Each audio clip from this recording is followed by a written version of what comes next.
أمي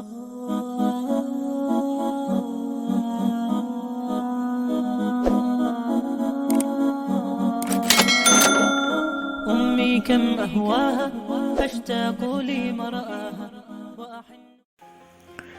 Assalamualaikum warahmatullahi wabarakatuh. Jumpa lagi teman-teman. Nah, baik, di kesempatan kali ini kita update lagi ya untuk HG680, yaitu OC only 10.0123 teman-teman. Nah, di sini kita sudah menggunakan OpenWRT terbaru, yaitu versi 22.03.3. Namun, jika sebelumnya pernah saya share di grup Facebook, itu menggunakan kernel 6.1.3 ya, kalau tidak salah teman-teman. Akan tetapi berdasarkan hasil pengujian saya selama beberapa saat, itu saya menemukan masih ada yang kurang. Intinya saya belum puas ya dengan kernel 6.1. Makanya di sini saya downgrade ke kernel 6.0.4 teman-teman. Karena untuk sementara kernel 6 ini yang paling saya suka masih di kernel 6.0.4 ini. Nah, baik, teman-teman mungkin bisa lihat di sini ya, klien banyak terkoneksi teman-teman, meskipun sudah larut malam. Dan di sini ada sangat banyak perubahan, tentunya jauh berbeda dengan firmware sebelumnya teman-teman. Nah, baik, sebelum saya lanjut, saya perlu informasikan bahwa ini adalah WiFi off ya, dikarenakan memang di versi 22.03 itu bisa sih WiFi on teman-teman. Kita paksakan dengan cara mengganti kernel ke kernel 10 atau kernel 15. Akan tetapi memang saya tidak rekomendasikan untuk WiFi on di STB. Biarlah dia hanya satu fungsi, yaitu sebagai router saja ya. Untuk access point silakan serahkan fungsinya ke router-router lain. Nah, baik teman-teman, di sini sudah menggunakan full firewall 4 ya, atau dengan kata lain NF table, sudah bukan lagi IP table teman-teman. Itu adalah teknologi terbaru, sistem terbaru yang diterapkan di Linux. Jadi teman-teman bisa lihat di sini firewallnya sudah menggunakan firewall 4 atau disingkat menjadi FW4. Nah, bandwidth HD masih tetap saya ikutkan teman-teman, karena sebenarnya ini bisa tersimpan ya jika kita setting mengikuti tutorial yang sudah pernah saya share. Nah, kemudian kita lanjut di sistem log, tidak ada yang berubah teman-teman. Kemudian di net monitor ini ada tambahan tab seperti ini teman-teman. Untuk net monitornya itu sama seperti biasa ya, yang di list seperti ini teman-teman, tidak ada yang berubah. Nah, akan tetapi di tab atas ini itu ada tambahan, yaitu real time.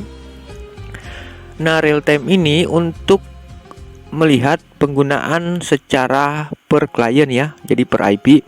Misalkan ada klien yang melakukan download, itu akan kelihatan di urutan pertama di sini teman-teman, yaitu aktivitas tinggi ya, atau load tertinggi kita bisa lihat di sini. Nah, jadi saya contohkan di sini yang load tertinggi adalah IP 1.70. Kita lihat dulu IP 1.70 itu, ini handphone ya teman-teman. Nah, baik, untuk PC saya ada di sini ya teman-teman, 197. Nah, kita akan lihat aktivitas IP 197 nanti akan berubah menjadi urutan pertama di sini ya, jika menggunakan load tinggi. Nah, baik, saya akan coba untuk mendownload teman-teman menggunakan Internet Download Manager ya, dan kita akan lihat nanti aktivitas yang ada di sini, karena ini adalah real time bandwidth ya, bisa melihat secara real time teman-teman. Dan kita tunggu. Nah, di sini bisa teman-teman lihat berubah menjadi yang paling di atas ya, dengan speed download sekitar ini teman-teman. Bisa kita lihat ya. Ini mungkin saja sih akurat, cuman karena kecepatan download kecepatan refreshnya berbeda ya, tentunya berbeda. Bisa kita lihat di sini berubah lagi ya. Di download manager masih 9 Mbps, sedangkan di sini masih 8 teman-teman. Itu dikarenakan tingkat kecepatan refreshnya ya berbeda. Nah, bisa kita lihat. Kemudian di net monitor sama seperti biasa juga masih tetap berfungsi untuk monitoringnya teman-teman. Monitoring speednya seperti ini, bisa teman-teman lihat ya, seperti itu. Nah, baik, kita cancel ya atau kita pause saja untuk downloadnya. Kemudian kita lanjut. Di bagian proses itu tidak ada yang berubah teman-teman, sama seperti sebelumnya, dan tetap saya ikutkan rilis RAM. Nah, akan tetapi di sini ada yang hilang ya, seperti biasanya. Di sini ada base 64 dekode encode, itu hanya berpindah tempat teman-teman. Jadi berhubung karena di sini terlalu banyak, maka saya pindahkan ke service. Nah, di sini ada base 64 ya. Nah, namun sebelum kita lanjut ke sini, kita masuk ke sistem dulu teman-teman. Di sistem jangan lupa ya, saya ingatkan lagi, jangan lupa teman-teman menyamakan ya setting di sini di time zone-nya sesuai dengan TKP masing-masing teman-teman, biar jamnya bisa up to date sesuai dengan lokasi masing-masing. Nah, baik, kita lanjut ke administrator. Tidak ada yang berubah, di software juga tidak ada, sama halnya dengan di startup ya teman-teman. Seperti ini, harap diperhatikan, jangan sampai ada yang terdisable. Kemudian di local startup seperti biasa teman-teman. Nah, di file manager juga masih menggunakan versi 2.5.1. Kemudian di schedule task sudah fix juga, sudah tidak hilang ya jika kita restart. Nah, kemudian mount point sama, disk manager juga sama teman-teman. Nah, di sini saya sudah menggunakan eMMC atau saya sudah menginstalnya ke internal memory ya. Nah, baik, selanjutnya kita ke Amlogic Service, sudah menggunakan yang terbaru juga, yang di bagian installernya itu sudah menggunakan penomoran di sini teman-teman, secara berurut namun tidak rapi ya urutannya seperti ini. Nah, kemudian kita lanjut, shutdown dan reboot masih tetap. Nah, di sini juga ada perubahan teman-teman. Jika sebelumnya saya menggunakan signal overview, sudah saya ganti menjadi modem info seperti ini ya. Untuk modem info, oke, ini lebih banyak support dengan modem-modem rakitan teman-teman. Jadi seperti itu ya. Loadingnya juga sudah cepat, meskipun di setupnya kita menggunakan TTY USB-nya, bukan QMI. Nah, baik, kita lanjut ke AT message sama seperti biasa. Untuk modem rakitan juga ya teman-teman, bisa dilihat berfungsi dengan baik. Kemudian di 4G connection ini untuk modem umum ya. Namun di sini juga masih bisa terdeteksi untuk modem rakitan. Dan kita lanjut untuk open class-nya teman-teman. Di bagian service ya, open class seperti ini masih menggunakan versi 45.78, yaitu yang terbaru untuk saat ini. Dan ada perubahan-perubahan warna sedikit ya, meskipun tidak signifikan teman-teman. Jadi seperti itu open class-nya yang sudah support dengan WireGuard juga. Kemudian kita lanjut tadi di base 64 yang tadi saya sudah informasikan bahwa kita pindah ke menu service ya teman-teman, biar ada penyeimbangan space, sebab di status itu sudah terlalu banyak. Jadi kita pindah ke service seperti itu ya. Nah, satu lagi ini yang baru, saya sudah menambahkan juga cost NF table untuk melimit speed client teman-teman.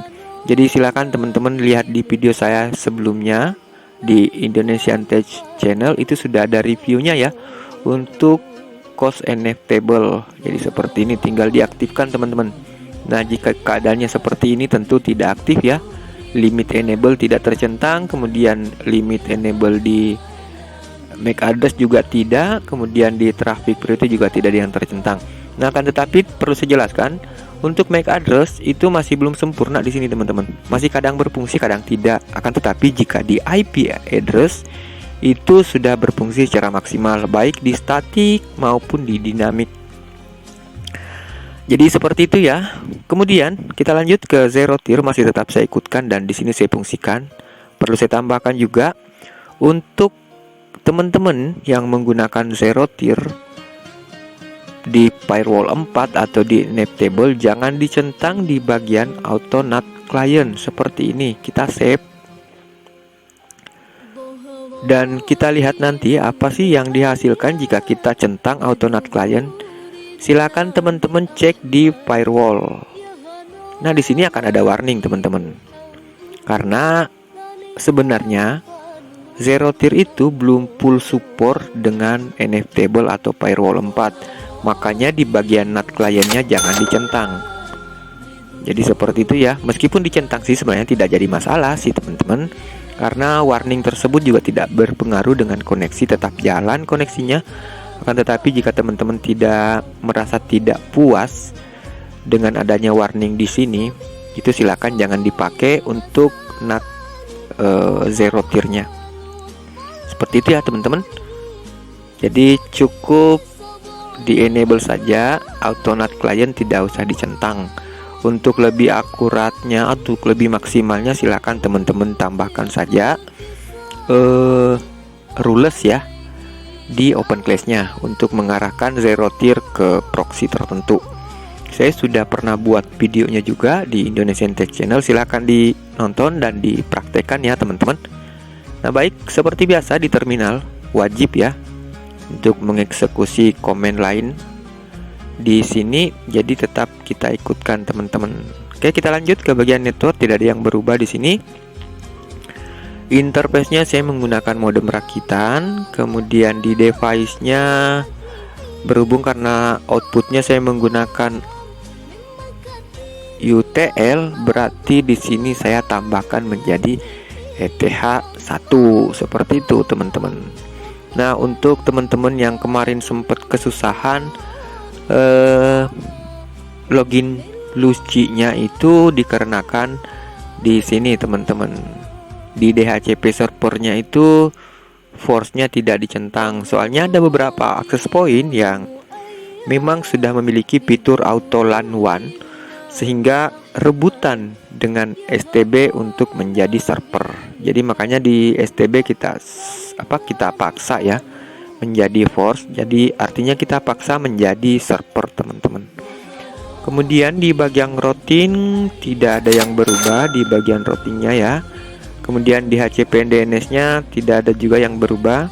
Nah, tadi sempat saya baca di grup ada teman-teman yang mengganti ke DNS Google sebab WhatsApp-nya katanya tidak bisa video call ya. Itu bukan sebenarnya dari sini teman-teman. Ini fungsinya adalah mengalihkan semua request ke open class. Sebab jika tidak dialihkan tentu akan bocor, artinya tidak menggunakan proxy. Jadi seperti itu ya. Untuk memastikannya teman-teman tinggal lihat saja ya di tab YACD, kemudian di bagian cons. Nah, biasanya jika tidak dicentang di sini akan menggunakan IP semua, tidak ada domain name atau hostname teman-teman.